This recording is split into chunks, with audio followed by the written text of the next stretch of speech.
ভালো কিছু খেতে ইচ্ছে করলে এখন আর দোকান থেকে কেন, বাড়িতেই এক বাটি আটা আর সামান্য অল্প একটু চিনি থাকলেই খুব সহজে এভাবে একবার বানিয়ে নিয়ে রোজ খান, দারুণ মজার হবে। আর সেজন্য প্রথমেই আমি এখানে এক বাটি আটা নিয়ে নিয়েছি। আটাটা অন্য একটা পাত্রের মধ্যে ঢেলে নিচ্ছি, আর এর মধ্যে দিয়ে দেবো স্বাদ মতো সামান্য অল্প একটু লবণ, আর দিয়ে দিচ্ছি 2 চামচ মতো সাদা তেল। তবে তেলের পরিবর্তে এখানে আপনারা ঘিও ব্যবহার করতে পারেন। এবারে এই তেলের সাথে আটাটা খুব ভালো করে মিশিয়ে নেব। সামান্য তেল দিয়ে মাখলেই হবে, খুব একটা বেশি তেল দিয়ে খাস্তা করে মাখার কোনো প্রয়োজন নেই। তবে খুব ভালো করে তেলটা কিন্তু আটার সাথে এভাবে মিশিয়ে নিতে হবে শুকনো অবস্থায়। ঠিক আটাটা এরকম একটু ঝুড়ো ঝুড়ো মতো হয়ে আসবে। এই সময় অল্প অল্প জল দিয়ে দিয়ে খুব ভালো করে আটার ডোটা এখানে মেখে নেব। তবে একবারে জল দেব না, সামান্য সামান্য করে জল দিয়ে আটার ডোটা মাখবো। আর আমি এখানে ঘরে থাকা নর্মাল টেম্পারেচারের জলই ব্যবহার করেছি। ঠিক এইভাবে ভালো করে শুকনো করে কিন্তু আটাটা মাখতে হবে, বেশি জল দিয়ে একেবারে নরম করে মাখলে হবে না। প্রথম পর্যায়ে এরকম একটু শুকনো করে শক্ত করে মাখতে হবে, আর তারপর হাতের মধ্যে একটু সামান্য তেল নিয়ে শেষবার আরও একবার ভালো করে এই তেলটা দিয়ে আটাটা মেখে নিতে হবে। এইভাবে মাখলে কি হবে, আটার মাখাটা গাটা কিন্তু একদম নরম থাকবে। এবার একটা ভিজে কাপড় দিয়ে ঢেকে কিছুক্ষণের জন্য রেস্টে রাখতে হবে। মোটামুটি এই আটার ডোটা আমি 10 মিনিট মতো রেস্ট রেখেছিলাম। এইভাবে রেস্টে রাখলে কিন্তু খুব ভালোভাবে আটাটা সেট হয়ে যায়।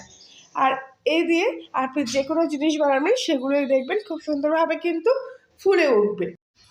এবারে এই আটার ডো থেকে আমি 3টে বড় বড় সাইজের লেচি কেটে নিলাম, আর লেচিগুলো হাতের মধ্যে রেখে এইভাবে গোল করে নিচ্ছি, এতে কাজটা করতে সুবিধা হবে। তো এবার এর থেকে একটা লেচি তুলে নিচ্ছি, আর বাকিগুলো আবার ওইভাবে ঢেকে রাখছি।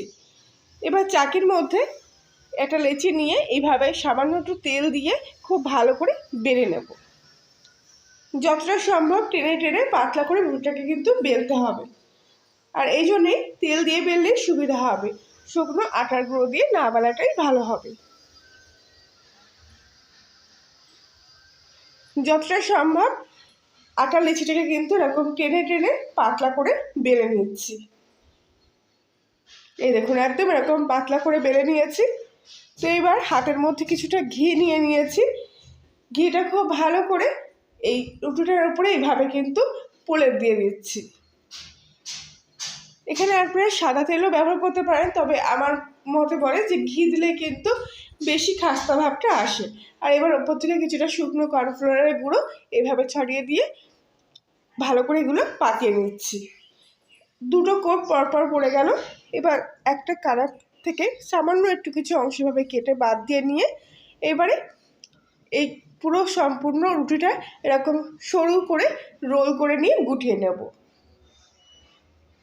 এই রোলটা একটু টাইট করার চেষ্টা করবেন, তার জন্য এরকম সরু করে কিন্তু রোলটা প্রথম থেকেই তৈরি করতে হবে। তো এই রোলটা এইভাবে তৈরি হয়ে গেলে এর থেকে এরকম ছোটো ছোটো টুকরো করে কয়েকটা ভাগে ভাগ করে নেব। মোটামুটি এখানে 1 ইঞ্চি মতো করে রেখে কিন্তু আমি এই রোলগুলো কেটে নিচ্ছি। দেখতেই পাচ্ছেন একটু কিন্তু লম্বা লম্বা হয়েছে, একেবারে কিন্তু ছোট ছোট না। তো প্রত্যেকটা ভাগ কাটা হয়ে গেছে। এইবারে এই রোলের একটা মুখ পুরো হাত দিয়ে এইভাবে মুড়িয়ে একদম সিল করে দেব, আর একটা মুখ এরকম খোলা থাকবে। সবকটারই এইভাবে 2 সাইড থেকে একটা সাইড কিন্তু এভাবে মুখটা এরকম পুরো এরকম মুড়িয়ে মুড়িয়ে সিল করে নিয়েছি। এইবারে একটা রোল এর থেকে নিয়ে ঠিক এরকমভাবে একটু পাতিয়ে দিয়ে হাত দিয়ে তারপর এরকম চ্যাপটা করে নিয়ে বেলে নেব। মানে যে সাইডটা মুড়িয়ে দিয়েছিলাম সেই সাইডটা পিছন দিকে থাকবে, আর যে সাইডটা লেয়ারগুলো এরকম বেরিয়ে আছে সেটা কিন্তু উপর দিকে থাকবে। আশা করছি আপনারা দেখলে হয়তো ভালো বুঝতে পারছেন আমি এখানে কি করতে চাচ্ছি।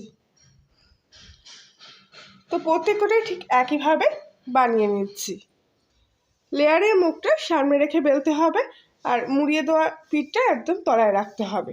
তাহলে কিন্তু খুব সুন্দরভাবে এগুলো তৈরি হবে। খুব ঝটপট দেখুন এগুলো কিন্তু তৈরি হয়ে গেল। তো বাকিগুলো আমি ঠিক একইভাবে এখানে তৈরি করে নিয়েছি। এবারে কড়াইতে কিছুটা তেল একদম হালকা গরম করে নিয়েছি। এই অবস্থায় এর মধ্যে আগে থেকে বেলে নেওয়া এই লেচিগুলো এর মধ্যে দিয়ে দিলাম। ছোট কড়াইতে ভাজছি, তাই খুব একটা বেশি একসঙ্গে দিলাম না। প্রথম অবস্থায় 4টেই দিলাম, কেননা পর্যাপ্ত পরিমাণ তেলে কিন্তু এগুলো ডুবে থাকতে হবে। আর কিছুক্ষণের মধ্যেই দেখবেন এগুলো কিন্তু তেলের উপর এরকম ভাজতে শুরু করবে। আর দেখুন কত সুন্দর ফুলে উঠেছে। প্রত্যেকটা যখন এইভাবে ফুলে উঠবে তখন একটু এইভাবে একটা চামচ কিংবা হাতার পেছন দিয়ে এইভাবে একটু চেপে চেপে দেবেন। তাহলে কি হবে, ভেতর থেকেও কিন্তু খুব ভালোভাবে এগুলো ভাজা হয়ে যাবে। আর হ্যাঁ, আমি কিন্তু গ্যাসের ফ্লেমটা একদম সিম আঁচে রেখে এগুলো ভেজে নিয়েছি। এতে এগুলো ভীষণ সুন্দর খাস্তা হবে, আর পুরোপুরি লেয়ারগুলোও কিন্তু খুব সুন্দরভাবে ফুটে উঠবে এইভাবে ভাজলে পরে। তো প্রত্যেকটা এবার উল্টে পাল্টে নিয়ে 2 পিঠ ভালো করে ভেজে নেব। দেখুন কত সুন্দর এগুলো কিন্তু ফুলে উঠেছে। কোনো রকম বেকিং সোডা, বেকিং পাউডারের কোনো প্রয়োজন নেই। এইভাবে বানাবেন, দেখবেন একদম পারফেক্ট হচ্ছে। তো ভাজার একটা সুন্দর কালার চলে এসছে। এবার আমি এগুলো তেল থেকে ছেঁকে নিয়ে তুলে নিচ্ছি, আর বাকিগুলো ঠিক একইভাবে এখানে ভেজে নেব। আর ভাজতেও কিন্তু খুব একটা বেশি সময় লাগে না, যেহেতু এগুলো একদমই পাতলা, তাই খুব তাড়াতাড়ি কিন্তু ফুলে ওঠে এবং ভাজাও হয়ে যায়। তো সবগুলো এইভাবে ভাজা হয়ে গেলে কিছুক্ষণ ধরে কিন্তু এভাবে পাতিয়ে নিয়ে খুব ভালো করে ঠান্ডা করে নেব। আর ততক্ষণে এখানে আমি চিনি শিরাটা বানিয়ে নেব। সেই জন্য একটা কড়াইয়ের মধ্যে আমি 1/2 কাপ পরিমাণ চিনি নিয়ে নিয়েছি, আর তার সাথে দিয়ে দেবো 1/2 কাপ পরিমাণ জল। চিনির সাথে জলটা খুব ভালো করে মিশে গিয়ে কিছুক্ষণের মধ্যে এইভাবে ফুটতে শুরু করেছে। এই অবস্থায় চিনিটা আরও কিছুক্ষণ জাল দিয়ে একটু গাঢ় করে নিতে হবে।